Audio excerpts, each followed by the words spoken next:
In 2 Nephi chapter 2, there's talk of opposition.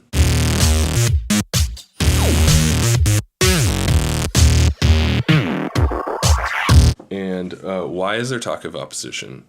Because that's what we experience in this life that we couldn't have experienced in the presence of God, and that's why this life is so important. Our journey starts in verse 4. It says, "And the way is prepared from the fall of man, and salvation is free, and men are instructed sufficiently that they know good from evil." So that's just talking about in this life, salvation is free to choose for us. Because we are instructed sufficiently in this life to know good from evil. So how are we instructed? Have you had someone come down from heaven and say, this is good, this is bad? No, the instruction comes in the experience of doing something wrong, which we all do, and feeling sorrow, misery, pain, sadness.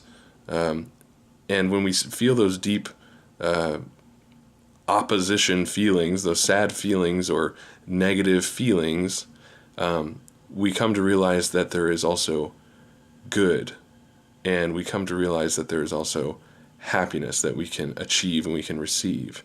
And this leads us to the most important thing, which is found in verse 8 in this chapter. It says, "Wherefore how great the importance to make these things known unto the inhabitants of the earth, that they may know that there is no flesh that can dwell in the presence of God, save it be through the merits and mercy and grace of the Holy Messiah, who layeth down his life according to the flesh, and taketh it again by the power of the Spirit, that he may bring to pass the resurrection of the dead, being the first that should rise." So when we feel those opposition feelings of sadness and misery, those feelings are to instruct us to recognize the good from the evil. And our next move is then to go seek forgiveness, seek to be restored to that happy state. And this is the only way prepared to return to that happy state. It's through the merits, mercy, and grace of the Holy Messiah, who laid down his life according to the flesh.